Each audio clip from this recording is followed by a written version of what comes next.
अबुरेन जहां बया को ऑलचिकी को विरोधिया ओना विरोध इदी काते इन नोवागिन मेना जानिक खान किछि दिन मांग रे मिटन इंटरव्यू इया यूट्यूब रे बन नेला का जहां दो किछुगन अबुरेन बया को ऑलचिकी इदी काते को विरोधे बिदल रे मिटन इंटरव्यू एम लेता है अदो ओनारे किछुगन कथा बई लई ती का तेहें नौकान मिटन सगुन दिन रे ओना इदी काते ललई खोजो कना जोहार गे तो तेहें दो अडी नपाय दिन कना तेहें दो 5 में गुरु कुनामी हो कना अडी सगुन दिन कना तेहें गुरु गमकेया पंडित रघुनाथ मुर्मू जानाम माहा आदो ओना जानाम माहा रे सानाम कोगे इन पाटा कना सगुन दाराम तहेना आसोक कनाई गोटा दिसोम आरबांग आबो नोआ दिसोम जापा बांग्लादेश नेपाल गोटा गे गुरु गमके जानाम माहा नापाय तबन मानाया ओना साथे जानिक खान किछि दिन मांग रे मिटन इंटरव्यू इया यूट्यूब रे बन नेला का जहां दो किछुगन अबुरेन बया को ऑलचिकी इदी काते को विरोधे बिदल रे मिटन इंटरव्यू एम लेता है अदो ओनारे किछुगन कथा बई लई ती का तेहें नौकान मिटन सगुन दिन रे ओना इदी काते ललई खोजो कना एक्चुअली अबुरेन जहां बया को ऑलचिकी को विरोधिया ओना विरोध इदी काते इन नोवागिन मेना अबो नोआ जहां ऑलचिकी तेहें ओना रना रेहद अडी गहिर धबी जे दड़ का ओना मुचादो रना से केचेदो रना बोतर दो बनुआ आर नोआ दो अबो नापाय काना मिद सेते आर जहां बया को आपे पे विरोध ताबोना बइन बाडाया कालकाते पे विरोध तबे इኛ आस नोआ दो आपया अंतर मने रना विरोध दो बांग काना जहां गे आपे को लई सिलगाव का पे ताबोना आर ओना लकाते गे पे कमी ताबोना आर बांखान अब होड़ नोंकाना बाबुन कमी दरा चेदा इन नेला का मेने जे नोय जहां ऑलचिकी को सपोर्ट ताबोना से ऑलचिकी को प्रचार प्रसार ताबोना से ऑलचिकी को दुलड़ा कान ताबोना तीस रहो कि नोंकाना जहां करे बन आंजम का सोशल मीडिया करे से बांखान जहां करे आंदोलन का को जे बांगा ऑलचिकी गे सोरेसा एटा नोआ को ऑल को दो बांग भगिया नोंका दो बाको मेना का तो हाँ ऑलचिकी सोरेसा नोआ दो इኛ भागी मेन हुई गया तो तीसोगा एटा हड़ा बड़ी काते इኛ भागी नोआ मा मिद कथा रे भागी मा बांग काना आर नितो उनकाना को किछुगान बया को मेन होचोया जे बांग ओना दो बांग भागिया ओनाते समाज बड़िया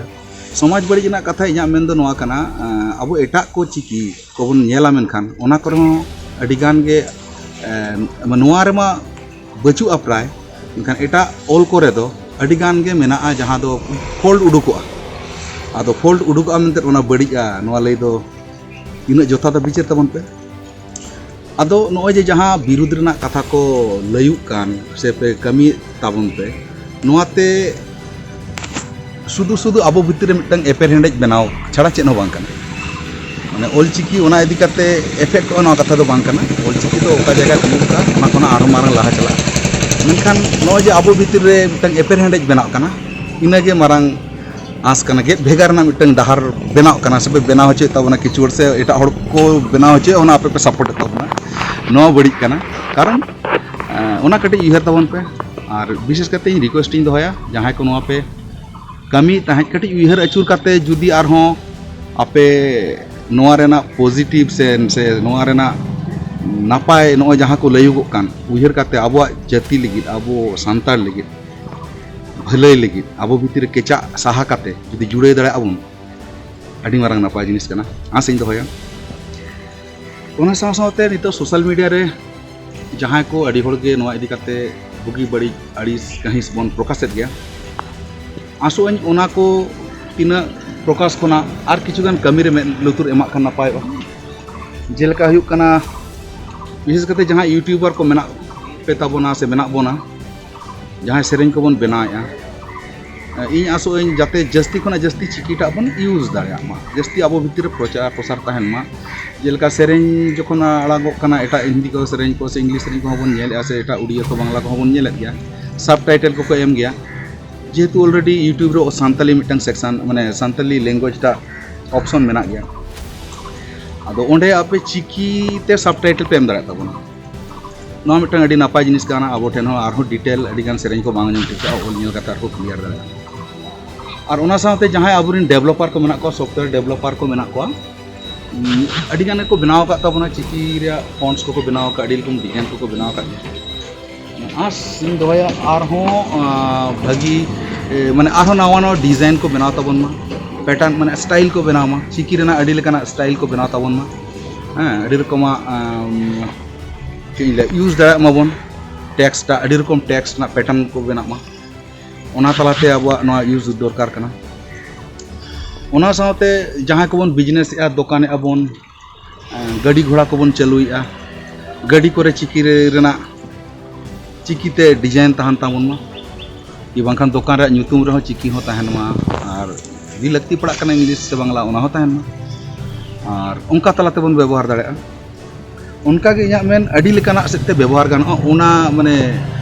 जहां को विरोधिया उनको जस्ती रोड खना तीना अब बन व्यवहार दाड़ा तीना अब ठेन पासनाव दाड़ा ओना हो अडी मारंग भाइटल कमी कना ओना कमी लेकान द अब को तीना और बाको कुसिया कना उनको कथा ते चेद हो बांग आनाटो अब ओना खना जस्ती गहिर दबी होड़ा माने सिर सिर दबी नवा जिनिस खड़रे बन कुरुमुटु जतो होड़ा तहन निया इया मेन और ओना साथे जहां मेन हुयुग कना तेज गुरु गंका बेना नवा एसेका जहां सेमले ठीक गया मेनखान नितो नोंका कना ओना एसेका सेमले ना जहां जहां डिस्ट्रिक्ट से बांखान स्टेट लेवल रे जहां लेका एक्टिविटी मेना आरो चेचों बढ़ती लगती कना कमी होरा अडी बन ढिले ढाला का कारण नवा नवा संगठन अब तलारे तेहें बनाव कना बनाव हो लगती कना आदो ओना बनाव साव सावते गुरु गंके जहां बनाव का एसेका नोआटा हो केटेज तो दरकार कना कारण नितो मांग खना ओना रे एक्टिविटी अडी जायगा रे उना बांग नेलोक कना और ओना सावते ओना एसेका रेना जहां उड़ीसा झारखंड बेंगल रेना उनका लिंक टा ओना लिंक हो अडी जरूरन कना तोल भितर रे मिटन चेत को मेता जुक्ति सम्मत भाबे मेसा काते जतो हड़ा मिटन मिले जुले मिटन माने